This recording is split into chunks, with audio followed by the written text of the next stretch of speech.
بسم اللہ الرحمن الرحیم۔ السلام علیکم۔ دنیا کی زندگی ایک امتحان ہے، ایک آزمائش ہے، از اول تا آخر۔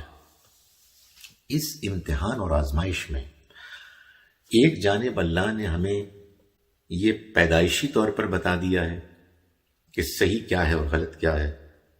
جب ہم صحیح کام کرتے ہیں، اچھا کام کرتے ہیں، تو ہمارے اندر کی فطرت، ہمارا ضمیر ہم کو شاباش دیتا ہے، ہم مطمئن ہوتے ہیں۔ جب ہم کوئی غلط کام کرتے ہیں تو ہمارا ضمیر ہم کو ملامت کرتا ہے اور ہمیں یہ بتاتا ہے کہ ہم نے غلط کام کیا ہے۔ لیکن ہم فرشتے نہیں ہیں، ہم انسان ہیں، ہم کمزور ہیں، ہم حالات سے متاثر ہوتے ہیں، ہم جذبات سے مغلوب ہو جاتے ہیں، اور ہم سے وہ غلطیاں ہوتی ہیں جن غلطیوں کے کرنے پر ہم پشیمان ہوتے ہیں، ہم بے چین ہوتے ہیں۔ اللہ تعالیٰ نے ہم سے یہ توقع نہیں کی ہے کہ ہم جتنی زندگی گزاریں وہ ساری کی ساری بالکل اخلاقی طور پر اعلیٰ ترین مقام پر فائز زندگی ہو۔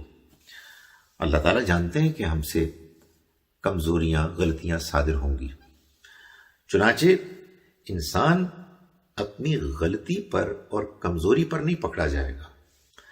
انسان کے پکڑے جانے کے، اللہ کے ہاں حساب کتاب میں ناکام ہونے کی دو وجوہات ہو سکتی ہیں۔ ایک یہ کہ انسان کوئی بڑا گناہ کرے اور پھر اس پر توبہ نہ کرے، اس پر اصرار کرے، اور جو اس کے اندر ایک آواز ہے ملامت کی، اس کو وہ دبا دے۔ گناہ چھوٹے بھی ہوتے ہیں، گناہ بڑے بھی ہوتے ہیں، لیکن چھوٹے گناہوں کو بھی کم نہیں سمجھنا چاہیے۔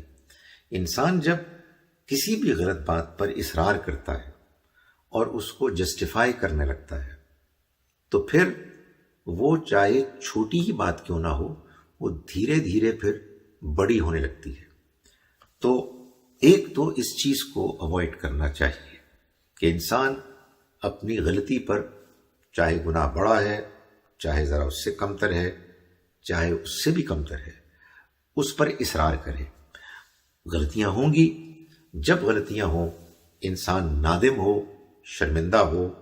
ہم نماز پڑھتے ہیں، ہم روزہ رکھتے ہیں، ہم زکوٰۃ دیتے ہیں، ہم عمرہ و حج کرتے ہیں، ہم قربانی دیتے ہیں، وغیرہ وغیرہ، ہم وضو کرتے ہیں اور اس طرح کے کام کرتے ہیں۔ اللہ کا وعدہ ہے کہ اگر ہم سچے ہیں، مخلص ہیں، اپنی غلطیوں پر ہم شرمندہ ہیں، ان پر اصرار نہیں کرتے، تو اللہ تعالیٰ ہمیں، اللہ سے امید ہے، اس کا وعدہ ہے، ضرور معاف فرمائے گا۔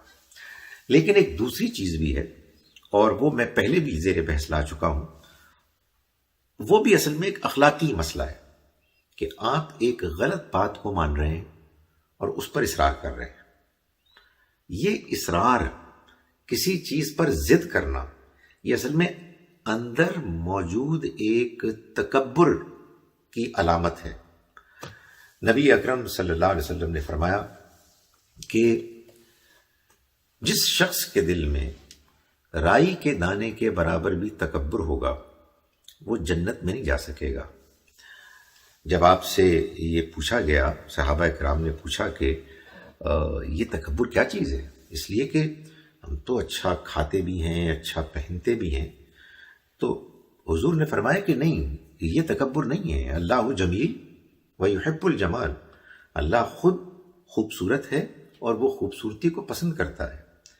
تکبر تو دو چیزوں کا نام ہے، ایک ہے بطر الحق، حق کے آگے اکڑ جانا، صحیح بات کو نہ ماننا، غلط بات پر اصرار کرنا، یہ تکبر ہے۔ اور دوسرا غمط الناس، دوسرے انسانوں کو اپنے سے کمتر سمجھنا، یہ سمجھنا کہ میں اپنے خاندان کی وجہ سے، اپنی قوم کی وجہ سے، اپنے مذہب کی وجہ سے دوسروں سے بہتر ہوں۔ تکبر اگر رتی برابر بھی ہمارے دل میں ہوا تو ہم جنت میں نہیں جا سکیں گے۔ اللہ تعالی ہم سب کو اس بیماری سے محفوظ رکھے۔